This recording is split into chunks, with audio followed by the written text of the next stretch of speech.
Break के बाद स्वागत है आप सभी का। और आज इंटरग्लोब एविएशन के शेयर की बात की जाए तो 1.5% की गिरावट के साथ यहां पर निफ्टी का टॉप लूजर बना हुआ है। दरअसल इंडिगो में क्रू संकट से उड़ानों पर लगातार तीसरे दिन संकट जारी है।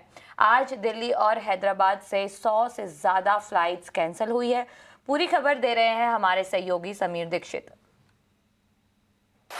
देश की सबसे बड़ी एयरलाइन इंडिगो की मुश्किलें खत्म होने का नाम नहीं ले रही हैं। पिछले कई दिनों से जो उसकी उड़ान सेवाएं प्रभावित हैं, वो अभी भी उसका सिलसिला लगातार जारी है। आज भी इंडिगो की दिल्ली एयरपोर्ट पे अब तक 30 से ज्यादा इंटरनेशनल डोमेस्टिक फ्लाइट रद्द हो चुकी, कैंसिल हो चुकी है। सूत्र ये बता रहे हैं कि ये फ्लाइट कैंसिलेशन का दिल्ली एयरपोर्ट का ही अगर आंकड़ा ले तो ये तकरीबन 80 से 100 हो सकता है सिर्फ आज के दिन का। अगर पिछले 2 से 3 दिन का यही आंकड़ा देखें तो इंडिगो की फ्लाइट देश भर में 300 से ज्यादा फ्लाइट कैंसिल हो चुकी हैं। हजारों मुसाफिर एयरपोर्ट पर परेशान हो रहे हैं देश के अलग अलग एयरपोर्ट पे। आखिर क्या वजह है? इसके पीछे अलग अलग कारण इंडिगो भी बता रही है। जैसे कि एक तो हाल ही में जो सरकार ने नए FDTL flight duty time limitations ये नए नियम लागू किए हैं। दरअसल कैबिन क्रू को, पायलट को पर्याप्त रेस्टिंग पीरियड देने के लिए सरकार ने जो नियम जारी करे हैं उसके तहत उनका रेस्ट पीरियड वीकली एक हफ्ते में 36 घंटे से बढ़ाकर 48 घंटे किया है। इसी तरीके से नाइट आवर्स की परिभाषा को चेंज किया है। और भी ये जो नियम है जिसके चलते जो कैबिन क्रू की अवेलेबिलिटी है, पायलट की अवेलेबिलिटी है, वो काफी कम हो गई है। यही नहीं, इंडिगो के आधिकारिक बयान के मुताबिक कुछ और भी कारण हैं, जैसे तकनीकी दिक्कतें हैं, एयरपोर्ट कंजेशन है और कुछ मौसम के चलते भी उनकी फ्लाइट कैंसिलेशन का जो आंकड़ा है वो लगातार बढ़ता जा रहा है। लेकिन सबसे अहम यह है कि अब इंडिगो के साथ की जो दिक्कतें हैं उसमें अब डीजीसीए एविएशन रेगुलेटर हरकत में आ गया है। एविएशन रेगुलेटर डीजीसीए ने अपने स्तर पे पूरे मामले की इन्वेस्टिगेशन शुरू कर दी है और साथ ही साथ इंडिगो के टॉप मैनेजमेंट को डीजीसीए के हेडक्वार्टर में तलब किया है,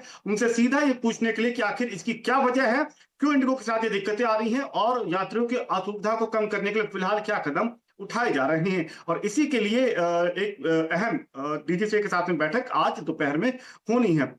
इंडिगो अपने स्तर पे कई प्रयास करने की कोशिश कर रहा है, ऑल्टरनेट अरेंजमेंट का, कैबिन क्रू की जो रोस्टरिंग है उसमें सुधार करने का, एयरपोर्ट के साथ में जो समन्वय है उसको बेहतर करने की कोशिश कर रहा है। लेकिन ये मान के चलिए कि फिलहाल पूरे ऑपरेशंस को स्टेबलाइज होने में अभी भी कुछ दिन का वक्त लग जाएगा। बिल्कुल समीर, बहुत बहुत शुक्रिया इस तमाम जानकारी के लिए और आगे भी अपडेट इस पर हम आपको देते रहेंगे। लेकिन इंटरग्लोब एविएशन हाल ही में निफ्टी में शामिल हुई थी कंपनी और 1.5% की गिरावट आज देखी जा रही है। पिछले 5 सेशंस की बात करें तो 6.5% की गिरावट यहाँ पर देखी गई है। हरीश जी, इंटरग्लोब एविएशन अगर किसी के पोर्टफोलियो में स्टॉक है, क्योंकि हाल के निफ्टी में शामिल हुई है ये कंपनी, किसी के पोर्टफोलियो में है तो क्या किया जाए, या फिर किसी को ऐड करना है तो क्या ये गिरावट एक मौका है? बिल्कुल, अगर देखा जाए तो एक अच्छा कंपनी है स्टॉक। बिल्कुल ये कुछ रेगुलेशन के रूल्स की वजह से थोड़ा बहुत गिरावट देखने मिल रही है, लेकिन मुझे लग रहा है कि लॉन्ग टर्म चार्ट्स में अभी भी तेजी है।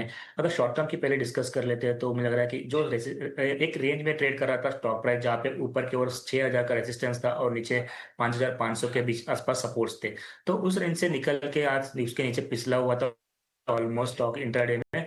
लेकिन अगर देखा जाए तो थोड़ा बहुत रिकवरी देखने मिल रहा है, लेकिन मुझे लग रहा है कि जिस तरीके से पैटर्न से नीचे के ओर पिछला हुआ है, थोड़ा और वीकनेस एक्सटेंड हो सकता है, क्योंकि almost stock price 200 day moving average की आसपास ही ट्रेड करते हुए नजर आ रहा है।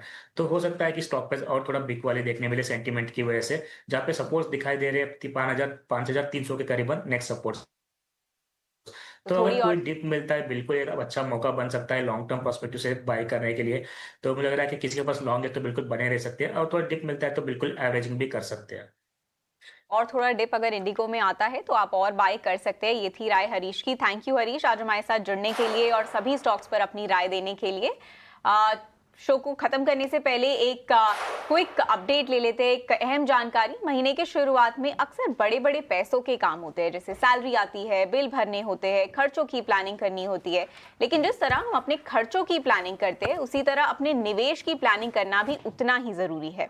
इसी आदत को बढ़ावा देने के लिए एसबीआई म्यूचुअल फंड और टाइम्स नेटवर्क मिलकर एक खास राष्ट्रीय इन्वेस्टर अवेयरनेस पहल शुरू कर रहे हैं, जिसका नाम है भारत निवेश, बेहतर कल। और इस पहल का मकसद है भारतीयों में लगातार निवेश करने की आदत को प्रोत्साहित करना, ताकि अपना आर्थिक भविष्य सब सुरक्षित कर सकें।